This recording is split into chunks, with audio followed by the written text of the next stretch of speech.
Yes, we're going live. Quiet.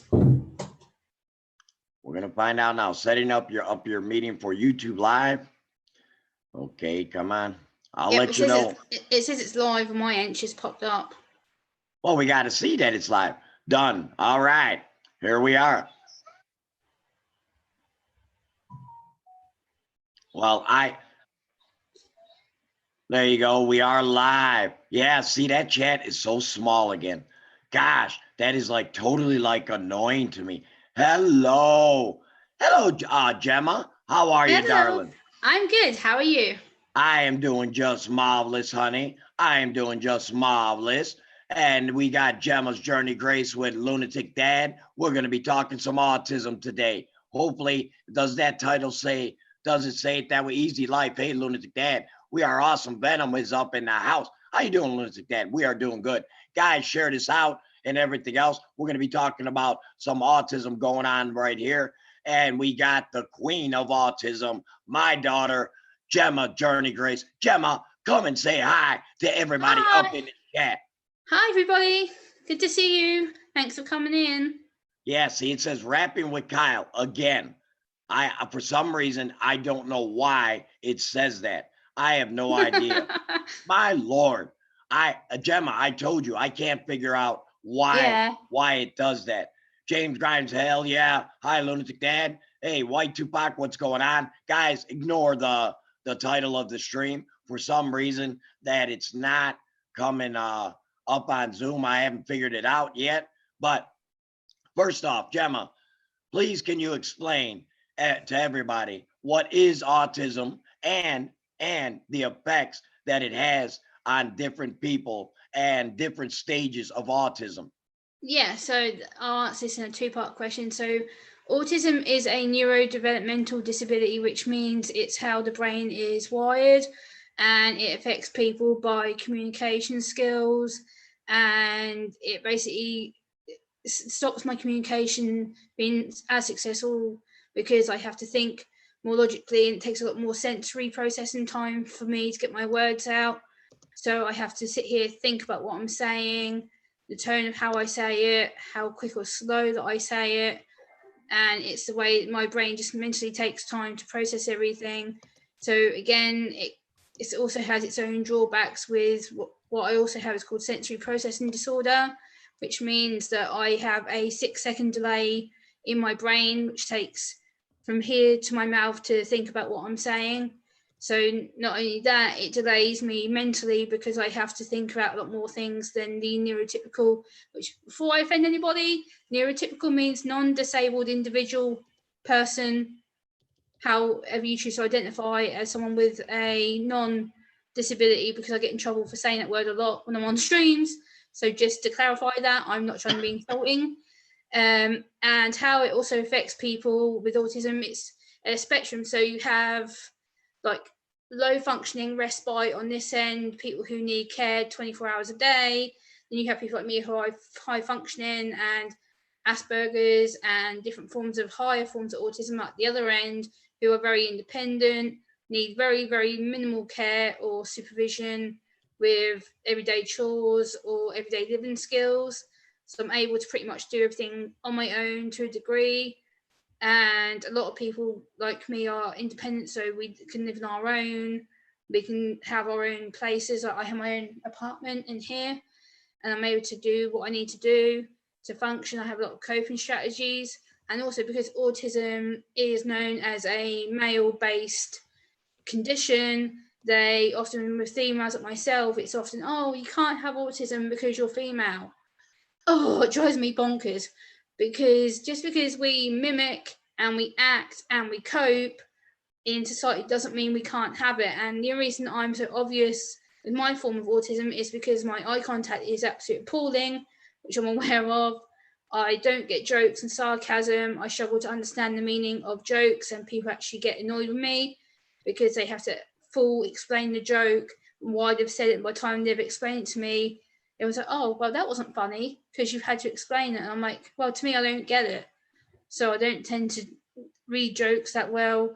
And also with females, we tend to lip read rather than look at the face. So for me, when I'm talking to Dad, I can lip read what he's saying and try and look at him. So when he's talking to me, I listen by lip reading. And then once he's done talking, I look at his face and go, oh, so that's what he's saying to me. So I can read his face and try and think what he's saying and how he's feeling, because I have to process my feelings at the same time as processing Dad's feelings. So for me, it's a cycle of going, right, read my emotion, what am I thinking? Read Dad's emotion, what's he thinking? Read my emotion, it goes back and forwards like that. So it controls me to quite a degree sometimes, but at the same time, we have what we call coping strategies, which means I can counterbalance it a lot of the time. And I'm able to be high functioning like I am now. I can cope with doing YouTube videos. I do live streams for people. And a lot of people, this question's a obviously which Dad will probably pick me up on now. I mentioned it. With me, like you'll see me disappear off panels, or sometimes it's not because I'm being rude.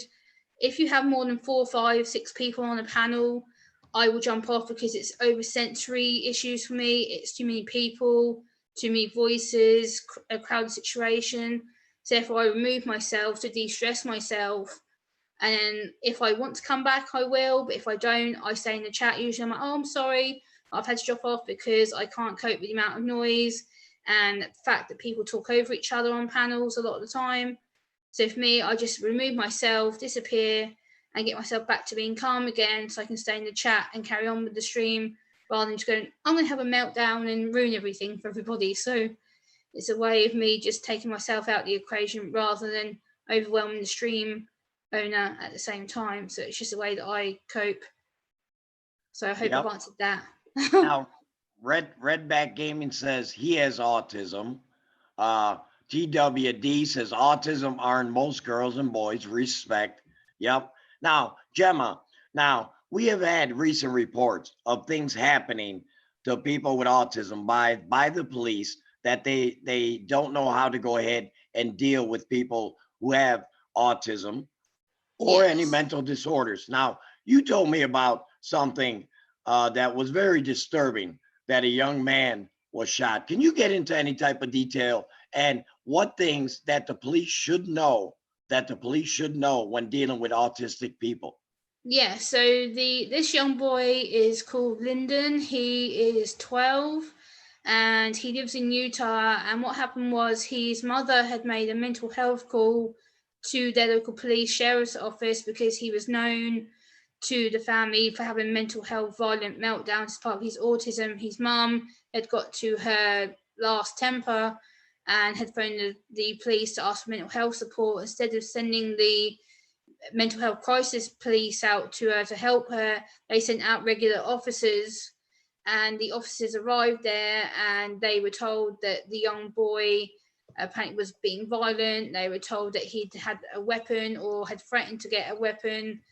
When they arrived at the property, he was pacing up and down, being quite aggressive and obviously having a meltdown system, and they thought that he tried to hurt his mum. He then ran out the house when they tried to de-escalate him, and obviously they see that as a sign of guilt or something to hide. So when he ran out of the property and ran down the street, they shot him 5 times and they've caused him some significant injury, which is right now he's still in hospital having operations to try and remove gun bullets from his body. They've removed 2 from the upper region, but he's still got 3 in the lower, which are causing problems for him. And the problem is with autism, again, so his situation, the boy was non-verbal, he does not verbally communicate, and the boy was obviously getting into a meltdown. When you're in a meltdown, when you're autistic, if you're male or female, it doesn't matter.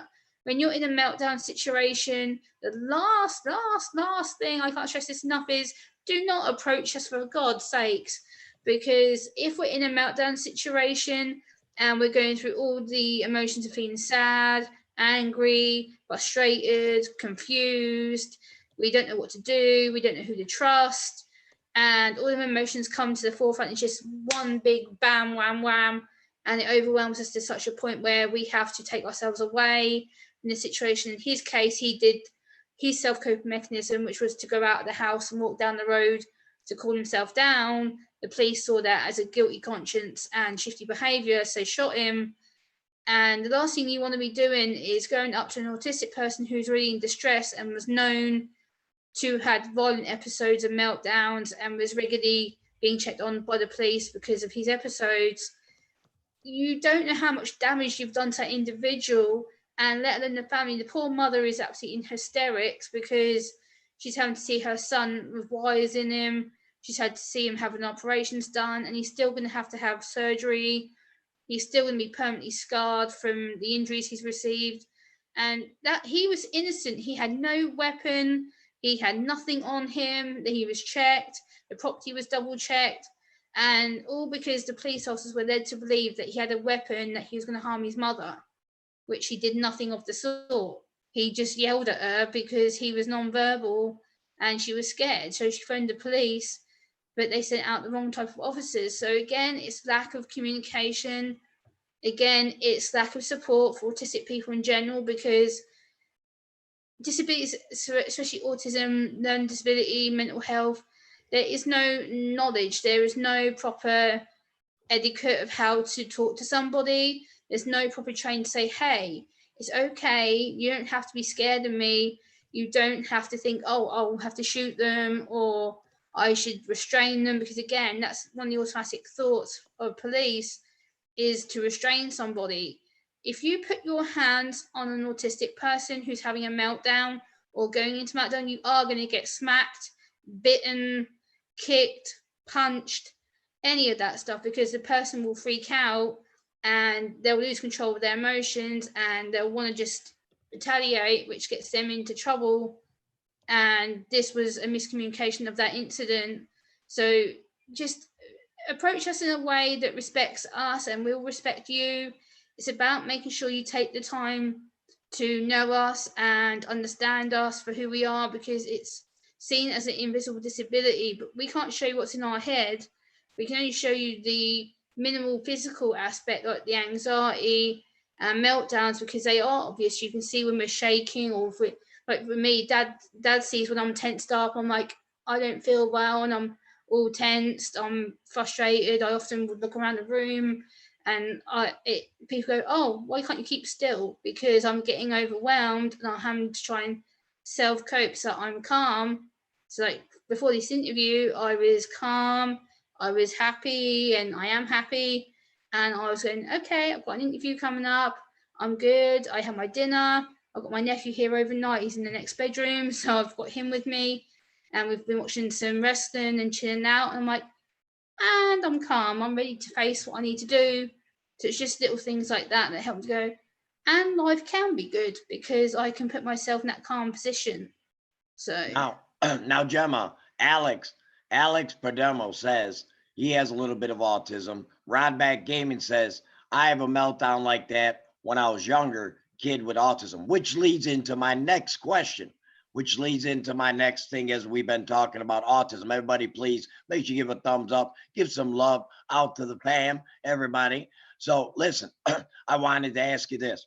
Now, as you well know, that there are different stages of autism. yeah. Can you describe, because see, sometimes people get the wrong idea what autism is. They just put everybody into one big basket, you know. Oh yes. And they really don't understand. They just say autism. Okay, like Yeah. duh. No, there are different stages. I know the different stages. You know the different stages. But now other people have to understand there are different stages of autism. Can you please explain the different stages from the severe, how they act and everything else, to the less? And then after that, we're going to get into some more questions I got for you regarding this. Some myths. People think crazy thoughts that you can actually, like, oh, we're going to give you a magic pill and cure autism. You're not. Yeah. So there's different levels. So level, like you've got what we call level 1. Level 1 is severe autism. It's also known as classic autism, which basically means that the person could be potentially non-verbal, severe erratic behavior, self-harm, lack of speech. It'll be things like the person needing carers all the time to make sure that they're able to do things like having a wash, taking care of themselves hygiene wise. making sure they have someone with them to do their basic household chores if they live on their own. At the same time, it gives the family respite care, because having an autistic individual in a family can be hard for the parents. And I don't really talk about the parent side of things, I probably should. And for parents who have autistic individuals, whether they're children or adults, it's really hard for them because they're the ones that live it. They go through the situation with that person. They see them go from having fine episodes before, like being functionable, and then all of a sudden the child becomes autistic or starts showing signs of abnormal behavior, and then they go, oh well, is this my fault? What am I to blame? And no, they're not, because autism is different severity. So level 1, like I said, is the non-verbal, needs respite care, may need carers live with them permanently. They may need to have their family constantly around them just in case something happens to them. Then you have level 2, which I have, which is the more independent, high functioning area of autism. So I can struggle in some of my communication, but for the most part, I'm pretty verbal. I'm pretty able to do a lot of things the independent, non-disabled person is, the neurotypical person. And I can look after myself to quite a degree. At the same time, I can struggle with doing everyday things such as chucking my rubbish out or doing my washing. And I have to write down like 2 or 3 chores a day that I'll do. So for say today, I got up after talking to Dad this morning at my time, and I was like, okay, so I need to chuck up my rubbish, I need to have a shower, I need to wash my hair, and then I need to pick out an outfit before I go to the shop to get my groceries. So I able to do them 3 things and go, okay, them 3 things are done for today. They're what I needed to achieve. And then tonight I've got my interview. So between then and now, I can think of chilling out. I can have my lunch. I can get that done, put away. I can then sit here and just de-stress all the sensory information. And then sometimes I make little stupid mistakes. So like today, I potentially wound myself up watching the local political news. Stupid idea. I know I shouldn't have done it, but I did, just to kind of find out the new news that had gone on. And then I was like, half an hour of that, I'm done. I was getting worked up. I'm like, no, calm down, put music on, de-stress yourself, you're fine. It's only a temporary situation. So once I was able to get my mind off that and into focus another area, into my music or watching YouTube videos of my friends, I'm like, yay, everything's good and rosy again, because I was able to self-calm and take that time to process it. So there's a lot of different areas with autism, especially, like I said, males and girls have a lot of different symptoms. So like males, they're more physical because they play, fight, they wrestle, they're more aggressive with their tone, whereas females, we mimic, we act. That's why we make quite good actresses, because we are able to go, yay, everything's fine, and I don't give a damn, I've got no problems. And inside we're crushing because we're having to push everything so far down that people don't see that we're having a complete meltdown or we're feeling tired or exhausted. I do it pretty well. I've done it for the last 20 odd years successfully, until the last couple of years where I'm, you know what, I'm gonna let people see this, because I don't want to hide anymore. I don't want to sit here and go, oh yay, I'm perfectly rosy and woohoo, nothing's wrong. No, that's not reality. What is the Man City just wanted to know what part of UK you're from? I'm Because from the eastern region. from the eastern region. Yeah, you got a lot of people from the UK in the chat, darling. Just want to let you know. They're saying UK squad. Oh, So, sweet, nice. nice. What is the craziest and the most ridiculous thing that you've heard people say to you about that people can solve autism and fix autism? What is the craziest things that you've Oh heard either on God. social media or things in which you heard that really really flipped your Cheerios? I mean, because I know a lot of things you told me privately, and I was like, no, you got to let this stuff out there. How crazy people are in their thinking about autism. Can you go ahead and elaborate to the Yeah. chat? Go ahead and elaborate, hon. Yeah. So for the guys who may not know, I've done quite a lot of controversial videos on this topic. About what 3-4 months ago, maybe 5 months ago now, There is a church, I suppose a church in UK and Europe going around the world claiming they could cure autism by injecting bleach. I hit the friggin' roof when I heard about this stupid idiots who were basically selling these little bleach bottles to vulnerable parents of autistic children and autistic adults. And what they were 99% bleach, and they were citric acid and other ingredients that made a pure bleach formula. And they were telling adults and children and their parents to inject it via either the armpit, the backside, and it was meant to cure the autistic behavior and make us normal. And it doesn't actually, it causes really, really bad reactions. I've actually got some graphic pictures in my Twitter inbox from parents who have brought this stuff, and I'm like, what the hell is wrong with you idiots? Like, why would you buy this stuff? It's like 60 odd euros a bottle for like a little thing like this, bleach, and they're misled so many times because they think that this will fix them or not make them broken. And we're not broken, we're not defective, we're not damaged. And these people are so illegal. This bleach therapy is highly, highly dangerous. It's been condoned by the American government. It's been condemned by the UK government, and it's actually illegal. There's actually two guys, one Polish guy here in the UK got done. He's in prison now for 22 years. And another American lady who was over here selling it has actually just been put in prison. She's been sentenced to 21 years before parole. And it was vile. They got exposed by some people claiming that they were parents trying to buy this product. They actually weren't. They were undercover police officers who then did a sting operation on them. And both the adults who got arrested ended up having their child put into foster care because they were putting the bleach into their daughter's drink, who has epilepsy. And now the child is in foster care. It's just absolutely absurd, and it pisses me off with a passion that these people are allowed to go around the world and do this kind of stuff, because you are potentially killing your children. You're potentially killing your own adults. What the hell is wrong with you? Why would you do that to someone? And also, another therapy that I've talked to Dad about, which I hit the roof about a few weeks ago, is ECT. Oh my freaking God, like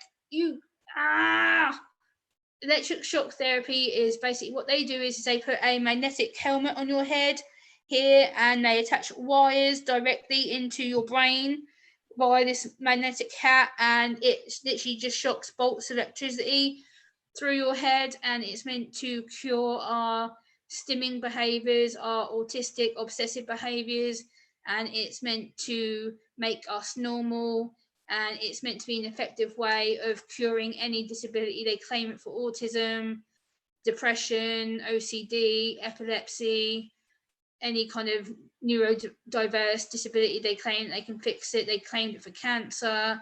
They've tried claiming it for other mental health issues like bipolar, which I hit the roof about because that's an issue close to my heart for a lot of people who I know who have it. And I cried because I got so angry and defensive, because I'm like, why would you do this to people like me? Why am I so bad? Why are you so ashamed of people with autism? We are the most goodest, greatest people to get to know, because we want to help you. We want to team up with you and educate you. We want you to go and not be ashamed of us, because autism is a gift. It's a blessing. And yes, I complain sometimes I struggle with it. Yeah, sure. But for the most part, I'm blessed. I know I have it for a reason.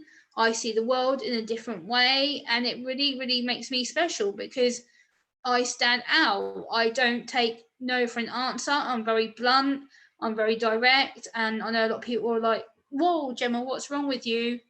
Take me as you find me. I'm not going to change. I'm very direct with my answers. I'm very direct as a person. What you see online, I'm the same offline. I'll give you the straight up answers that you want. I don't sugarcoat anything.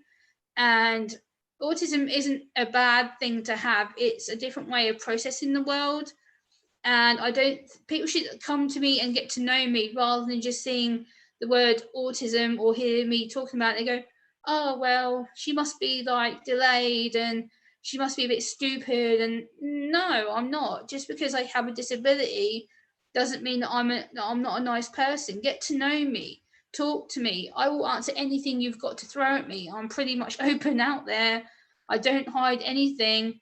And the problem is people think because I'm so open and functioning and woohoo all the time that I don't struggle. And it's not the truth. I struggle a lot, but I mask, I mimic, I act my way through because society wants me to be this.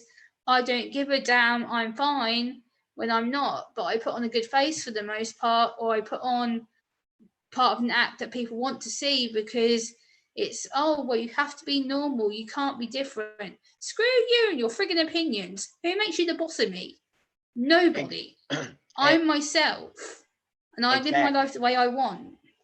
Exactly. Now, there's a couple people. Man City also with autism is really, really on your side, Gemma. Really on your side. And I'm telling you, just me's up on your side. You got so many people that are coming out and everything else. The purpose of this live stream, people, is to get educated. I know Gemma on her channel. I know Gemma up on her channel. She's gotten some hate and everything else because of her being autistic. Now, that is typical society, though, hun, is that whatever is different, people sometimes don't like different. They just want the status quo in this world. Well, you know what? You know, I'm a big time autistic supporter. You know, oh yes, I've got 2 family members that are autistic. Okay. I have 2 family members myself in my family. So this is near and dear to Dad's heart. That's why I want to go ahead and let people know. Tazzy says, I have autism too. Tazzy says he's got autism too. See, Gemma, believe it or not, you're up to 90 something people up in the chat, by the way. I'll let you know. So, wow. yes, you have a lot of people that are coming out and they're talking about and everything else. This is why I said, and I keep on saying, it's very important that we get this message out. The more that we get the message out about people with autism, we can let people know you're just as normal as any other person. There is no, we are all human beings. We got our own flaws. We have our own flaws. We got our own trials. We got our own stuff in which we go through and everything else. But the next question, Gemma, that Dad has for you. What is some of the things in which you use, physical things that you use sometimes when you are uneasy and you need to calm down? What are some of the things? And 2-part question. The second part, is there something that the police can know that a person is autistic? Do you have maybe a bracelet? Do you have something? Yes, I can show you. I can get my alert card out of my wallet, which is here, and I can show you some little stimming toys that are behind me here. Make sure you give a thumbs up for us autistic warriors. Remember, we are autistic warriors. We are fighting. So, yeah, I'm going to show you these. These are called tangles. They're little stimming toys, and they unclick and click into place together, and you can twist them and bend them. So I have some of these. So this is just one part of what I have in my sensory box in my bedroom. So these are very, very cheap as well. These, I got these off eBay, I believe. They're quite cheap. They're like $2-3 a piece. You can get these quite cheap from online stores, and a lot of I believe like places like Target and other places in the States should do them.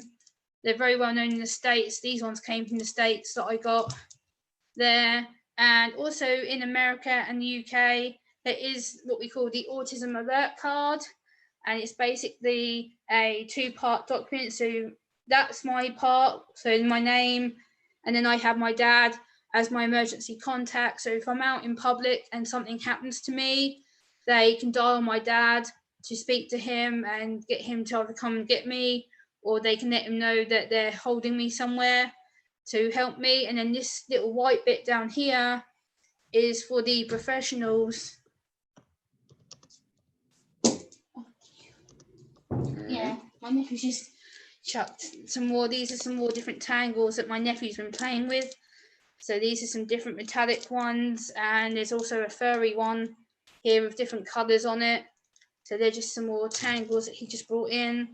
And yeah, this is the Autism Alert Card. So this bit's for the professionals So if I get overwhelmed in a store or I end up going into hospital, then they can take out this bit and they can read how to help me. It has like de-escalation strategies in and how to treat someone who's on the spectrum.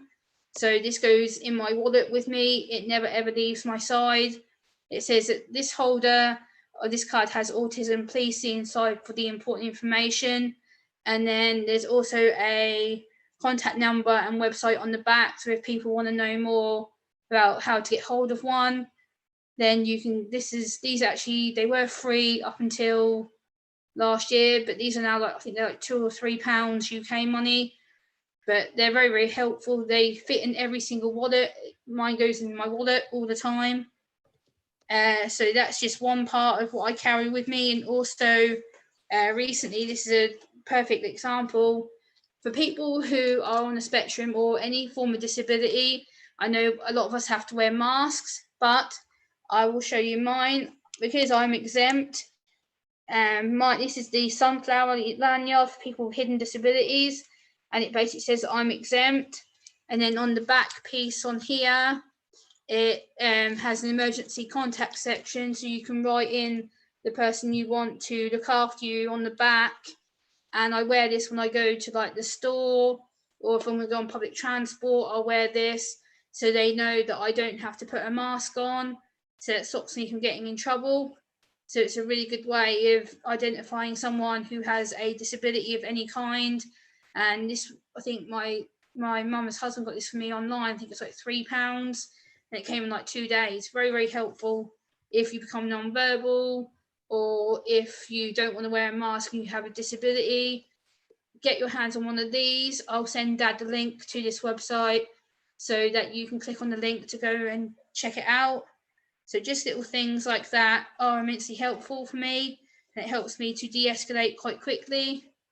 So yeah, that's kind of what I use to de-stress.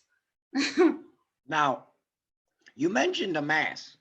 Now, I do understand, you've told me, far as why is it that a mask over the face would affect a person with autism? Oh yes, there's two parts to this. So first part is, for me, it's the material, because it's the fact of it being on my face and constricting me. So for me, having the material makes me get really, really hot. And then when I get hot, I sweat. So having that material stuck onto my face and I'm getting hot, it gets all damp and clammy. And I coped with a mask for like 2 weeks. I wore one, and no, I went into the store with my sister and I got really panicky and agitated. And as soon as I got out of the store, I ripped it off, and I was like, nope, never again. Don't ask me to wear one. I can't do it. And as a result, what I do is I'm very good. I stay away from public places like that now, and I get my food shopping home delivered because it saves me the stress of having to put the mask on. Also, the second reason is because of the smell. The material smells funny. It makes me want to gag, and it makes you feel a bit woo. So I tend not to wear it because of the smell. So a lot of people with autism will not wear a mask because of the smell, the scent of it. It'll be the material. It'll be either itchy or scratchy to them, or it will trigger an anxiety episode. So therefore, we are medically exempt, a lot of us. But I do know some autistic people who I do know from YouTube do wear masks because they like the idea of being able to hide their face and not be stared at all the time. Because a lot of autistic people, we do tend to get stared at the face, or a lot of us will be like sort of like this, trying to look at you, or people go, oh, what's wrong with you? You're acting a bit odd. And they'll like stare at us. I'm like, no, don't do that to me because I can't cope with it. So it's just the fact that it's a sensory issue, and it takes a lot of mental processing to prepare us to wear one. So for me, I stay away from crowds and things like that because I'd rather not wear the mask and put myself through the sensory meltdown, and then I can relax at home and be safe rather than put myself through panic for no reason. There's a lot of people that are up in there talking and everything else. Robert Gaming says, well, Man City And Alexander Smith says he doesn't understand why people would ever say anything about you or anything else. XL Dean Prime is part of the fam. He's got that green mark, just like Gemma does next to her like name. Me. Oh yeah, oh yeah, part of the fam and everything else. Hard to Comedy's up in here. He's from the UK. Hey. Oh yeah, guys, listen. We are talking about autism. If you got any questions, I am seeing the chat. I'm trying to respond to the chat as I'm listening to. Oh yeah, Evil's up in here. Oh yeah, Hey, Evil, how you doing? Evil Roy says Gemma should never cover her pretty face with the mask. I agree, Evil. I agree. Yeah, I don't. I haven't worn a mask in months. I don't intend to. Now, listen, 89 people, 23 likes. Yeah, well, that happens. Smash the like button, people. Come on. This is home education. You're getting a home education you won't get anywhere else. You'd have to pay, roughly from what I've seen of autism speakers from the States, you'd have to pay $300-400 for this. Easy. What I'm teaching you is nothing. I'm giving you hours and hours worth of basic knowledge. Exactly. Hit the like button. And exactly what I'm trying to get at is that having autism, remember, doesn't make you any different. And I always tell you, honey, when we talk privately, you're special, you're beautiful, and you're smart. And anybody that wants to put down people with autism, they are the ones that got the true disability. They are the people that just cannot understand or accept people that are different from them. And I always say, Gemma, remember, I always tell you, keep your head up. I always encourage you. And like I said, you are my daughter and I love you to pieces. Now, the next question I got for you. Now, you see in society, people go ahead and have a tendency to move away from people with autism. They have a way, this is a couple part question. They have a way of trying to put you as if you're some type of freak show. And I want to know, how does that make you feel personally when people treat you with such disdain, and instead of just embracing you and understand that autism is not something that you say, hey, one day I wake up and I have autism. This is something that's chemically in your brain, that there's nothing that you can do. It's not like as if you wanted to go ahead and just be autistic. Can you get into great detail with people, about far as how early that you can basically detect autism, when you should be tested, and what are the signs that should actually alarm you? Because sometimes even the doctors mix up autism with different types of oh yes. So the first part of your question is what you should look out for. So especially with females, from my perspective, is my behavior should have been noticed way back in my early teens, because I had severe anxiety issues of being bullied from school, which is one of the classic signs of autism: being bullied, not coping with crowds, and not coping with being socially appropriate. So for me, I had to master that pretty much. And then my odd behavior was a little bit noticed at school, but then I carried on through college, and I was put in a special needs class in my college years. But again, I wasn't noticed. It was just, we think you might be better in this class, and there'll be tutors to help you, and we'll have a knowledge of how to support you. Okay, that's great.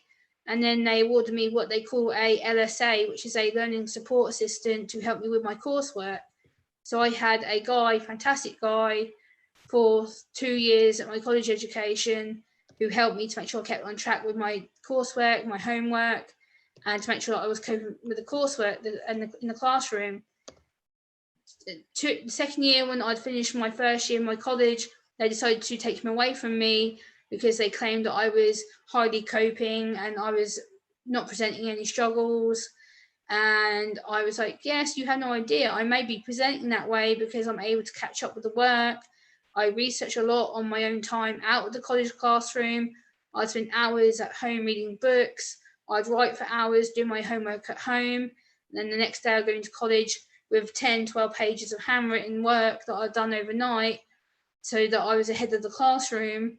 And then it wasn't till I started getting picked on for being ahead of the class that people were like, why is she so quick? Like, why is Gemma on this bit already and we're still behind? I'm like, because I was doing everything at home, so I didn't have to panic about falling behind in the classroom. So when I got back to college, it was a case of going, oh, well, Gemma must be smart. She's ahead of everyone. But then what they didn't realise is when we got sent on to work placement and we were sent into the local hospital or nursing home, because I was studying my health and social care diploma at that time, and I was able to socialise, I was catching up with people, meeting and greeting new people. And then one of the nurses said to me, she goes, Gemma, I'm not being rude, like I don't want to disrespect you, but there's an issue. And I was like, what issue?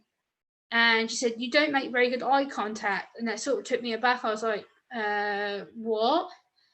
And she was like, you don't make eye contact. Is there a reason why you can't look at me? And I was like, no, I wasn't even aware. I wasn't doing it. And she's like, are you frustrated? Do you find reading faces hard? And I was like, no, not that I'm aware of. I don't know. I guess it's the way that I function. I do it. And then it got brought to my attention again towards one of my final years at college. One of the tutors said to me, oh, you don't do eye contact. Like every time we talk to you, always like facing the side, or I look towards the mouth to lip read, and I look up the face afterwards to catch up what people are saying. And it wasn't till then, after my college finished, that I started coming down with more anxiety behaviours. I got really anxious and I didn't know what was going on and why I felt like that. So I got took to the doctors by my auntie, who was a mental health nurse at the time. And the doctor who we had was absolutely useless. And basically she was fresh out of med school. And she basically told me and my auntie within 10 minutes of meeting me in the doctor's office that I wasn't autistic, that I was just low, depressed. I would get over it, I would deal with it, and that basically to come back in 6 weeks if I didn't feel any better. And after that, I was so anxious and upset, and kind of I was in denial that there was something wrong with me at that time. I said to my auntie, I remember sort of going in her face, it would go, ha ha ha, there's nothing wrong with me, I'm not going back to doctor, screw you, kind of thing. And my auntie's like, no, Gemma, there's something wrong here. Like, we need to try again. And for a year, didn't want to know, wouldn't let anyone take me to the doctors. I got worse with my anxiety. I didn't want to go out anywhere. I started becoming really antisocial. And people were like, enough's enough. We need to get Gemma back to the doctor. Saw another 2 doctors who told my parents the same thing. There's nothing wrong with Gemma. You know, she's just a bit behind and she's a bit depressed. She'll get over it. I got put on some mild antidepressant tablets to deal with my moods. Had to come off them because they drove me into a zombie, pretty much. And then I didn't go back again to the doctors for nearly another year before my dad and my auntie and at the time my sister started to help them take me back to the doctors to get another opinion. And it wasn't until they introduced me to the mental health link worker at the time, the mental health community worker, who I saw it was meant to be for an hour appointment. I ended up going there for 2.5 hours, and the guy sat me down and said to me, do you know what autism is? And I was like, yeah, I've kind of heard what autism is, but that's not me. Like, I don't do all the head banging stuff, I don't scream, I don't shout, I'm not inappropriate. And he's like, you have no idea how judgmental you've just been. I was like, what do you mean I've been judgmental? And then he basically said that he had an 8-year-old autistic son, had been diagnosed at the time. And he was like, every single behavior you're doing, everything you've told me is bang on the same as my son. And I was like, right, what's that supposed to mean? And then he decided to tell me about how it's a different way of processing the world, how I'm gifted, how that I'm special, that I want to help people. And he then risked his job for me because he wasn't meant to do the assessment that he did on me that day. And then he said, okay, I'm going to risk my job title here, but I'll do it. And because I was over 18 at the time, I basically was told I had no legal right to have any help, because with autism in the UK, usually you're diagnosed as a child, you're diagnosed around 3 or 4 usually. And because I was over 18, they were like, oh, well, you've got no grounding to have any help, like you'll be lucky to get anywhere. And the guy put me through for an emergency mental health assessment, which took nearly 6 months for me to get my first ever appointment with the psychologist, social worker and psychiatrist. And I then had regular once a month appointments for 6 months. They got to know me. They assessed all my childhood up until my current time, when they started thinking that there was a mental health issue with me. And then they looked at my records and saw that I'd been diagnosed with anxiety disorder. Like, so Gemma, what does anxiety feel like to you? And I was like, what do you mean, what's it feel like? I said, I feel like I'm losing the plot. I cry all the time. I don't know why I feel like this. I feel like my head is constantly like woohoo, spinning. I said, I sometimes, like, it was like being drunk. But I knew I wasn't drunk physically because I don't really drink much alcohol. I kind of felt like I was on a trip all the time. It was constantly like, woo, Gemma's on a cycle all the time. And it got to the point where they're like, okay, so you kind of feel overwhelmed and do you feel like you're heightened? I go, what do you mean heightened? They go, do you feel like your senses are out of control? And I was like, yeah. I can't control nothing. Like, I can't control my environment. I can't control what people are trying to do because I don't know how to deal with it myself. I'm trying to control me, at the same time trying to control my environment, what's happening in my own world. So I'm having to deal with that as well as my own feelings on a certain amount of subjects. And then within 6 months to a year, they diagnosed me. They're like, we've come to a conclusion. I'm like, conclusion of what? And there was me, my mum, my dad, my aunt in the room at the time, and it's my final appointment back in 2014. And it was a cold January day. I'll never forget it. It was pouring down with rain. It was absolutely freezing in the office there where I was. And within 4 hours, they were like, "You're autistic." And I was like, "What?" And I remember getting out of the building. I was so angry. I was in denial. I hated everybody and everyone. I felt like the world had screwed me. I hated everybody. I pretty much told my dad and people, I hate you. I don't like you. You've mucked up my life, da da da. And I was very, very nasty to a lot of people. And I regret it big time. Like, I took a few weeks to calm down and process it all. And then I apologized to the people that I'd been rude to. And then I was like, you know what? Well, if that's what it is, I have a name for it. I can explain my behavior now. I don't have to be ashamed of it. I don't have to be angry. I don't have to hate it. And I kind of start researching it and thinking positively about it, how I could help people. And then I think it's about 6 weeks after my diagnosis happened, my social worker from the autism team phoned me and she said, have you been onto YouTube recently? I was like, no. And she said to me, why don't you watch some autism clips on YouTube? I was like, okay, I'll have a look. Didn't really think much of it. I was like, yeah, I'll do it another time later. I'm not really bothered with it by now. And she's like, have you looked it up yet? I was like, no, I'll do it. So I typed autism into the YouTube search box. And what I found was child after child after child after child videos. I'm like, this isn't for me. Like, what? There's no adults here on the platform from what I knew that were talking about autism for an adult diagnosis or what happens once you've had that label put onto you. And then she kind of contacted me and she said, what have you found? I was like, nothing. And she's like, yeah, I did that deliberately. I was like, what? So you basically told me there's nothing about adults on here. I was like, considering the YouTube platform has how many billions of people on it?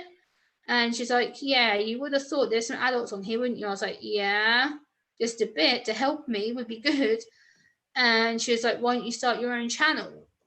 And I thought at the time she was taking a joke with me. I was like, nah, like, not funny. Don't even suggest that. Like, I don't want to know. I'm still learning. I've only been diagnosed for 8 weeks. What do you think? That's not funny.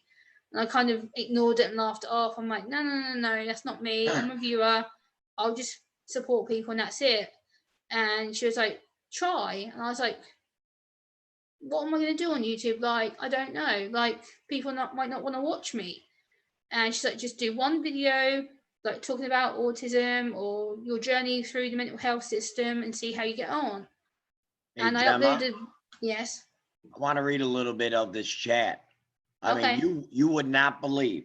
how many, I'm going to have to go back a while because you were rocking and rolling and everything else. But I do want to give a special thank you. I want to give Ryan's Up and House, Redback Gaming, and I'm going to read some things in which they said, okay? Now, Man City has much respect and love for us. He gave a $5 super chat. Thank you. Alex Thank Palermo you. gave a $1 super chat. Thank you. I also want to say, let's see, inspire so many. Well, that's talking about getting viewers up. Okay. Alexander Smith says, I only got diagnosed like over 3 years ago, but went through my whole life struggling it without being recognized. That is a problem. Man City has given you nothing but love, Gemma. I'm telling you, it's unbelievable. And also, let's see, because I turned 18 4 weeks ago and I need some life lessons. There you go, Man City. Alexander Smith says, thing is, autism should be made more aware, and the point of Gemma getting it out there helps to them get it recognized more, which then makes people aware of autism is out there. True. Ed, let's see, what did Eddie say? What did Eddie say, man? What'd you say, Ninja? Hey, Gemma, I said Ninja. You're supposed to laugh. You're supposed to laugh. I didn't hear it until just a second ago.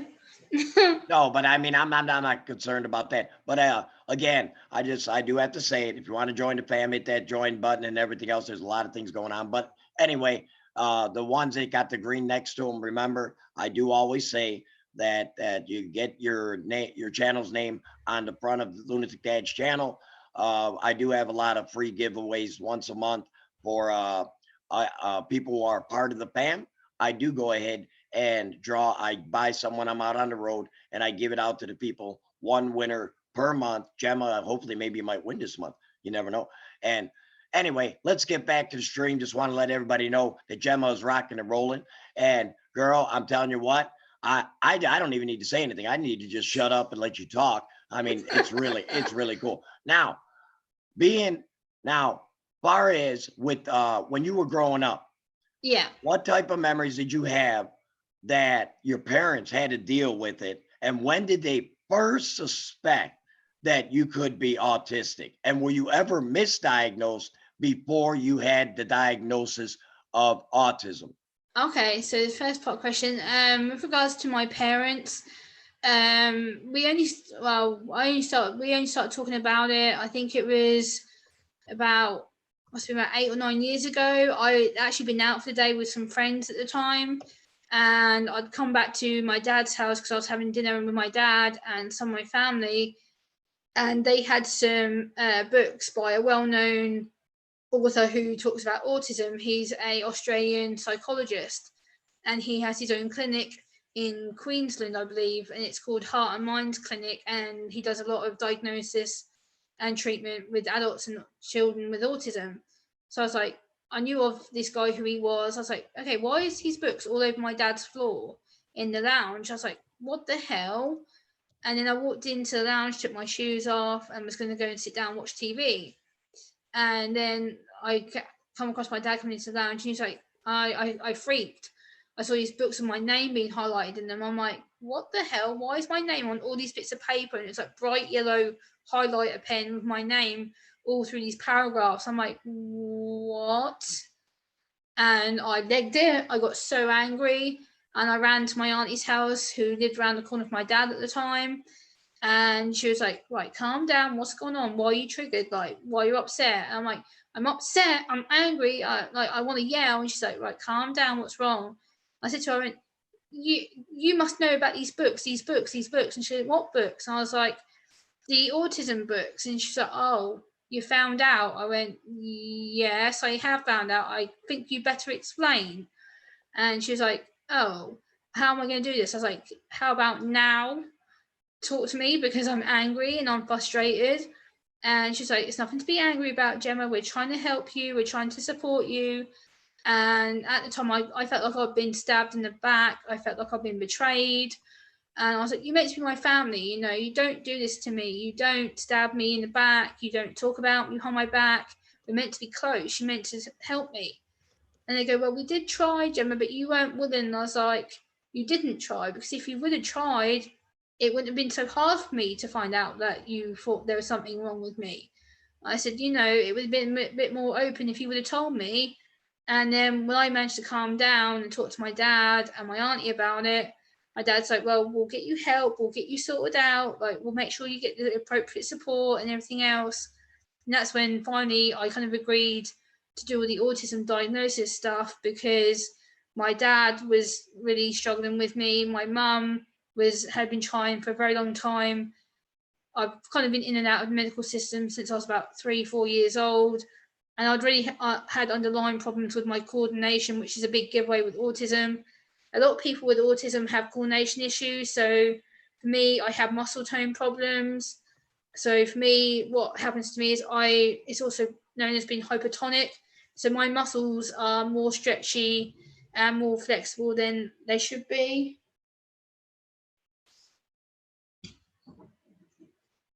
Shut the door.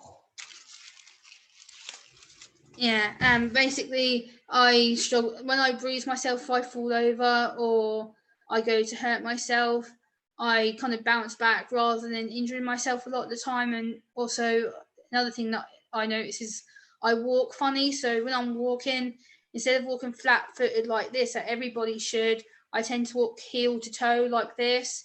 So I'm putting pressure on the front of my foot, which potentially I could break my toes, and I'm wearing the bones down, so potentially I could cause myself issues later on in the future if I keep walking like that. So I keep practicing every time I'm outside to put my foot flat down rather than walking heel to toe, because it wears the bones and bruises my feet. So I try and make myself walk flat-footed rather than going like this, because I'm making my feet curved. So that's another thing that I do, which I got picked up on year before last. I fell over and tore my ligament in my knee, and I had to go to physiotherapy to have exercises. Hey, Gemma, GWD loves the hell out of you, by the way. Thank you. Wants to know, this is very important, and I asked the question, see if we can get to it. I know I put a lot on you, Gemma. I know I do, because, you know, I need to slow it down a little. How old can a child needs to be tested for autism? Because my boy is showing signs of slight autism, but they won't do anything because he's 2 years old. Yeah, so for the UK, I don't know if it's the same as the US, but in the UK you can officially file for a assessment at age 3. That is the very, very youngest UK will accept a referral. And what you will have to do is, if you're in the UK, you contact your local GP or physician or a healthcare practitioner, so a health visitor or a social worker, and you will go to them, raise concerns, say, look, my child is doing such and such and such. Write everything down. Keep a journal. My mum did this about me, which I had no idea until my assessment. And she'd written everything down, everything from my first steps to how I started dressing myself, how I went to school. And she kept everything logged, time, dated to the hour. Everything was bullet pointed in this journal. And so for me, I'd say to any parent out there, keep a journal of your child or even adults, things that they do. So like if they do things like stimming, like for me, sometimes I fiddle with my hands or I play with the bottom of my hair, just little things to look out for that they do that's not the standard normal that people might do. Also, the eye contact is another one to look out for, because a lot of us have what we call rapid eye movement. So for me, I blink a lot, or I might, if I'm looking at the screen or if someone's trying to talk to me, I will give rapid eye movements, because my eyes literally will blink, blink, blink, blink all the time. And I've been picked up on that so many times I've lost count. Also, delayed language is another thing that you want to pick up on, because a lot of us, again, will have delayed language. So it could be that they mispronounce their letters, they can become non-verbal, they could have problems with talking to you in long sentences. So keep it short, simple. Don't use overcomplicated language. Don't use facial expressions, because we simply don't get them. We get to the point where it's so complicated trying to read a face. That's why I always say I go for the mouth and then I look at the face, because I can read the lips and then read the face afterwards to match up what I'm trying to say to people.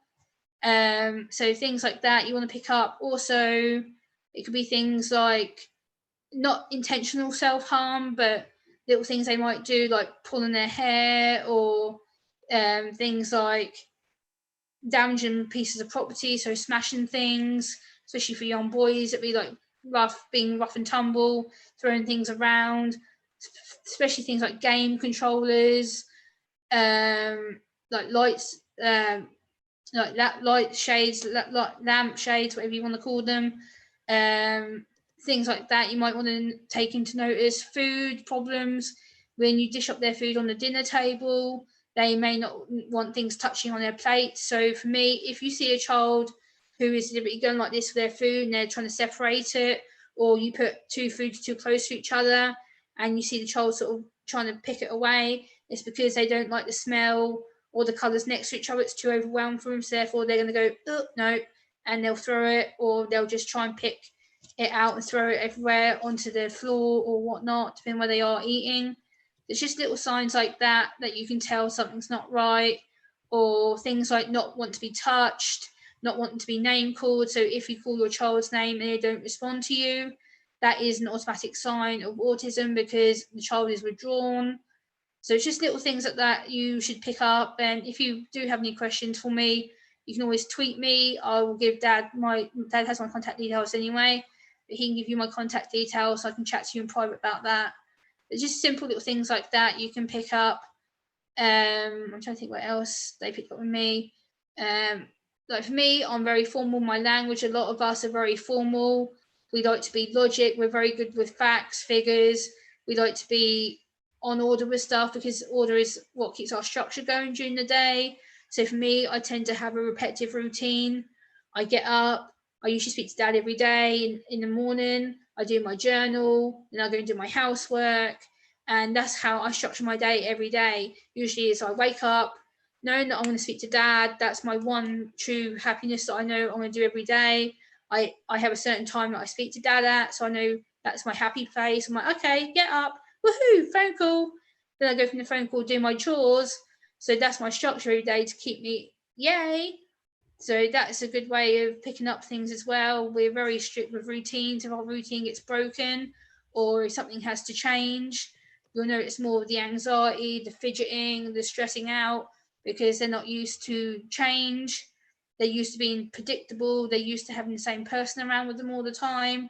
So say if you have to go to work one day, or you have to go, say, to a medical appointment and you can't take your child, make sure that you leave your child with someone who they trust, because otherwise you will see meltdowns, crying, stress, anxiety, because they don't want to be left with someone who doesn't understand them. So it's just little things like that that you can pick up on. That is so awesome, Gemma. That is so awesome. But let's see what we got here. We got 92 up in the house. We got 92 up in the house, honey. Do you know that? Nice. My nephew's just thrown me a note in a bit of paper, and he says, tell everyone that I said that my Auntie Gemma's awesome. Everyone is awesome, from Kai. So that's what my nephew just said. Oh, yeah. Where did my chat go? I don't see the chat no more. Do you see the chat? I don't see the chat. No, I can't see the chat, so I haven't seen the Mama, chat the whole time because my nephew's got my phone. I don't see it. It's like it's completely gone. What is going on here? Yeah, that happened to a few streamers the other day. I was on YouTube with, and all of a sudden they were halfway through reading the chat, and then boom. Yeah, it's like completely gone now. I have no idea. I think it's a YouTube glitch thing that happened for a couple of days. No, there it is. Never mind. I got it, honey. Okay. I want to know, can you guys, I want to, Man City, I don't know if I'm 18 years older, is a teen or not. Yes, you are still a teenager, but you're a young man too, Man City. Inspire so many. If we get to 1,000, I'll release merch. Hey, listen, we're talking autism and everything else. The real DJ Fruits is up in here. Hey, real DJ, how are you? I want to make sure, because I got a little bit of music. I got a little bit of music going and everything else, so that people can have a little bit of music up in the background and everything else. So, but again, Warsaw, Pager Lunk Dad, they just stopped by. I'm currently at work. Shit boss is looking at me. I got to run. Larry, we'll talk sometime later. Gemma, it's good to see you. Tristan Cox is up in the house. Hey, good Gemma, to see you, buddy. believe it or not, you did hit at one time 137 people in the house. What? That's insane. Wow. But I want to let everybody know. Okay, now we covered that. Now I want everybody to understand that Dad is trying to get the word out there about autism with Gemma. Now, Gemma, there are certain things in which someone wanted to know how common is autism, because a lot of people don't know how common autism truly is. So yeah, I mean, so let's expound on that, because I've seen a lot of people in the chat turning around and saying that, they have autism and everything else. How common really is it? Yeah, so I'll start with the USA facts from what I know. In the USA currently, from what I've researched, it's in 1 in every 68 children. In the UK, it's currently in 1 in every 100 children. So the US has a more higher prevalence than the UK right now. And I think it's because the US is so far ahead medicine-wise and treatment and therapy-wise than us, that you guys have a more successful rate of helping people, whereas the UK is fairly still behind. Yeah, so for the US, you have a more good prevalence of helping people with autism. So it's difficult because the adjustment is, because you guys have more frequent cases than us, you're quicker at acting to them, whereas the UK, we're behind, but because of the problems with males to females as well. So what I found out from the US side is that the ratio of boys to girls is, the ratio of boys is 1/5, and the ratio of girls is 1:2. So it's kind of, as UK, it's 1 to 6 boys to every 1 to 1 girl. So we have a huge scale difference of diagnoses over here, because girls, again, are masking, they're acting, they're mimicking. So therefore we don't get picked up until we get diagnosed with a pre-existing mental health issue, such as anxiety, which is why I got found out, because my anxiety hit the roof to such a point that the people were like, yeah, we think we know what's wrong with you. And I'm like, oh, do you? And yep, lo and behold, they're right. Yeah, we already got some people, Gemma, acting a little bit. We got the little trolls coming in and everything else. It's kind of funny, but okay. Man City says, I wonder how much money does Kyle spend on every laptop Lunatic Dad shatters? Wow. That one came out of left field. Hey, but you know what? Got to have a little fun with it too. Yeah. How are you going to answer that? Yeah, we got to have. Robert Damon says maybe like over 1,000, probably more than that. Yeah, probably you're right. Adair says, hi, Lunatic Dad. Hello, Adair. How are you? Okay, so the next thing, what is something that you want to let people know about autism, and the difference between what you think autism and me having bipolar, that there are similarities between autism and bipolar? Because sometimes they get misdiagnosed. Between the two. Yeah, so with autism and bipolar, from what I've read and what I've talked to you about privately, autism and bipolar, we have very similar tendencies with behavior, because bipolar and autism, we are naturally heightened people. We have heightened empathy, we have heightened emotions, because our brains have to process a lot more sensory information, a lot more factual information with our emotions. We have to learn to cope with that and adjust to it. And because our brains are constantly go, constant all the time, we can't switch off. So when we do get our brains to slow down, or we're able just to take a breath and go, no, shut up, we're trying to focus, we're trying to calm, we're trying to self-distract. And a lot of people don't realize that people with autism and bipolar are very similar, because we are always go people, and also the fact we're both heightened people. We're both prone to have an underlying mental health issue. So a lot of people with bipolar will actually have a severer form of anxiety disorder, or will have a form of schizophrenia, or will have a form of BPD, which is borderline personality disorder. And a lot of people with autism also will have that. A lot of people with autism are diagnosed with BPD or schizophrenia. I was actually told at one point that they thought I was schizo because my behavior was erratic. I was very angry and upset all the time. I couldn't control my emotions. I hated everybody and everyone. I thought the world was evil. I thought the world sucked for quite a while, and I felt like everyone was against me. But at the time, I didn't realize how ill I was. My anxiety completely wrecked me. And then I was able to go, okay, I've got anxiety. This is how it is. This is how I deal.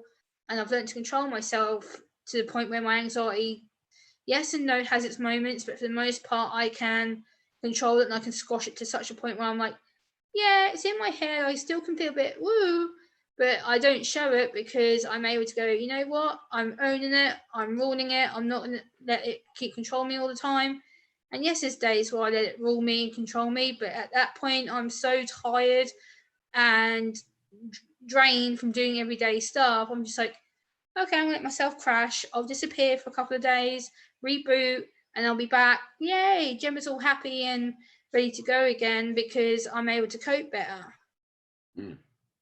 Now, my people want to know with bipolar. Now, bipolar does have different sides to it. You know, you got the manic side and then you got the aggressive side. Now, in Dad's case, that being bipolar, I get sometimes racing thoughts. I sometimes lose massive focus, and sometimes I get quick to anger.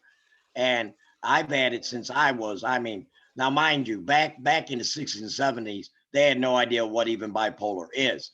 There was no such thing as ADHD. They just said that Dad's a problem child because I always acted out. I always was very quick to anger, very quick to anger. I mean, I was like one of them people that went off the, and I still am, but I've learned over time how to have coping mechanisms. Now, Dad, a lot of times will need, like when I get really nervous up or I get really like angry and everything else, I have to go ahead and get myself to the point of where I'm relaxed and I have to listen to music. Or a lot of times, sometimes, guys, believe it or not, I lean on Gemma a lot.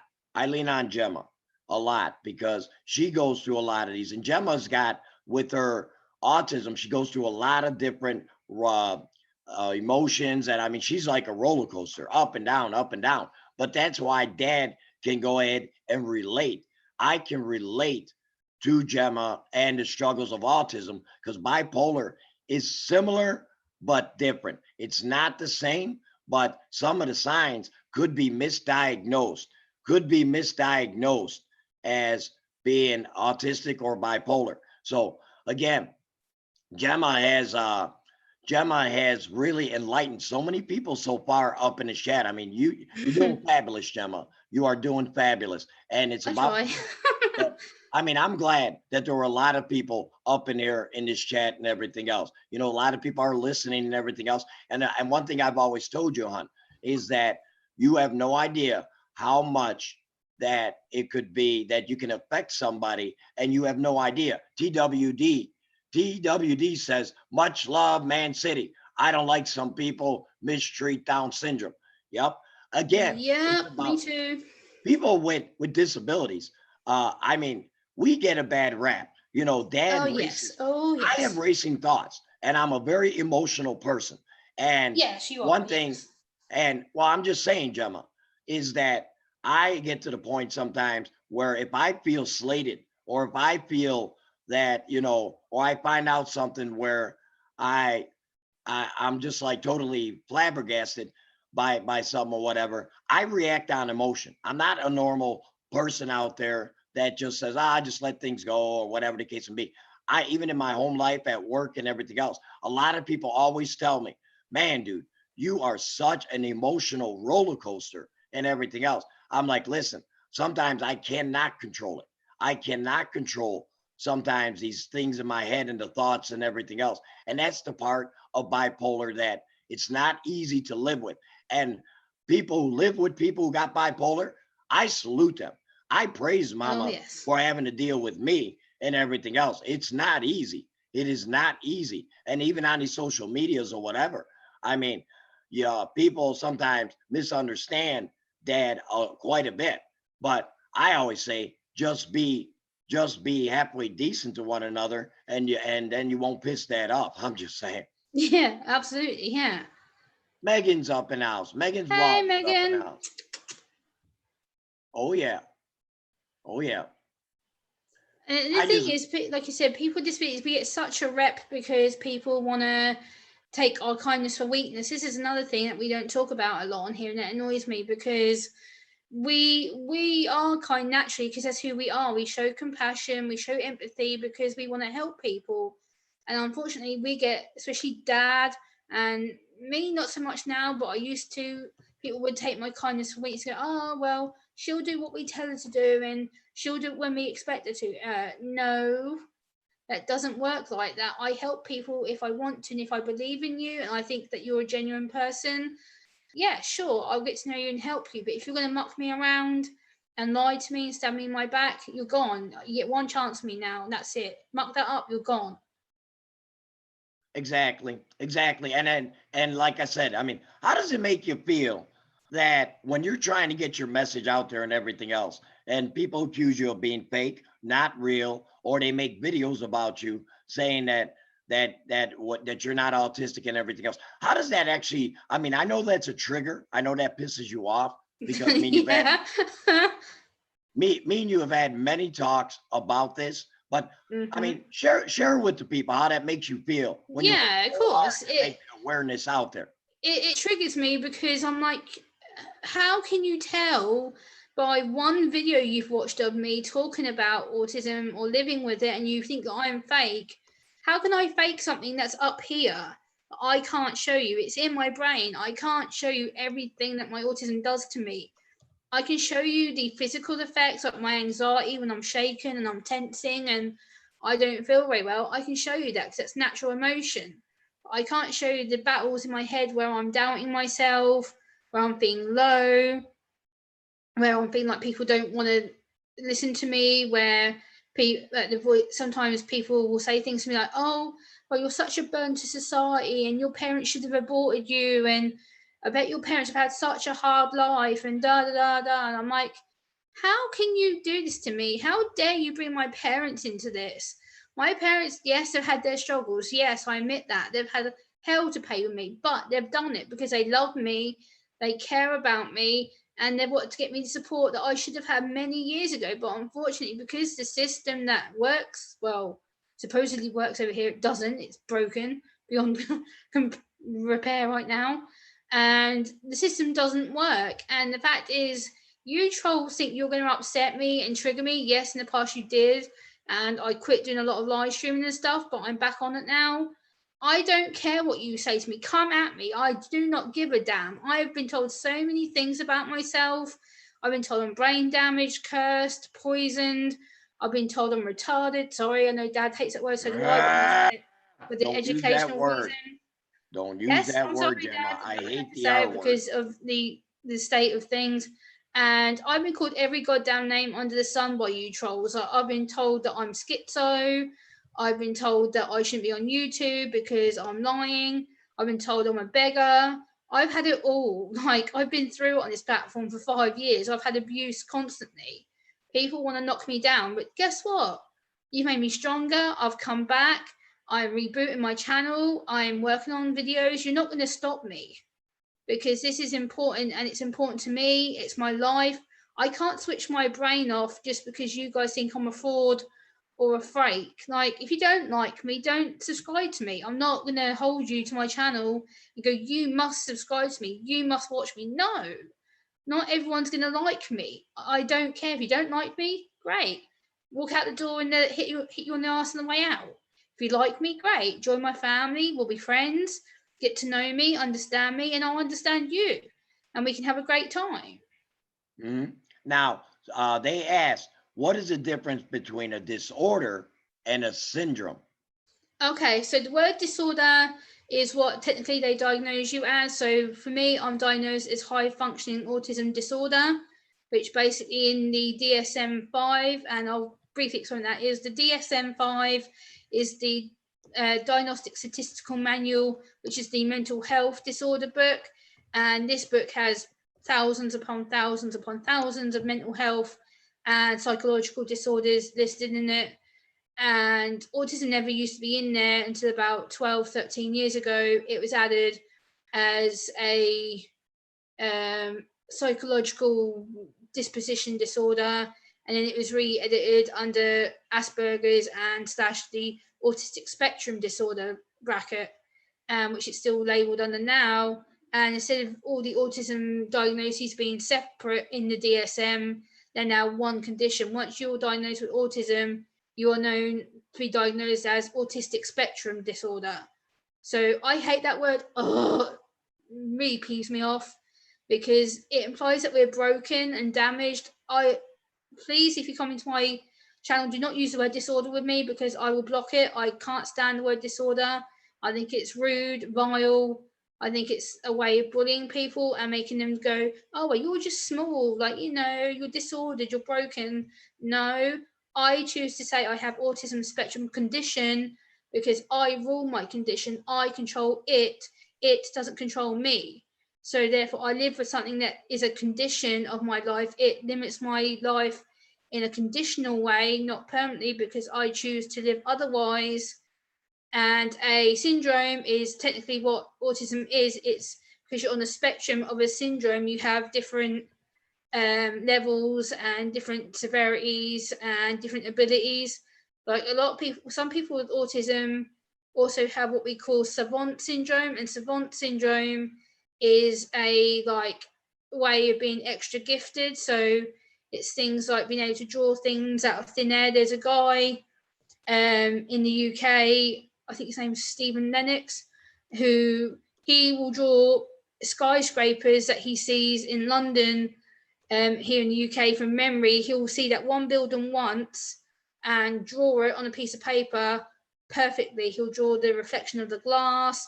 He'll draw every little detail that he sees. Because his brain works like that, he'll draw everything that he sees. So it'll be not just the building, it'll be the people inside the building, it'll be the sun on top of the building.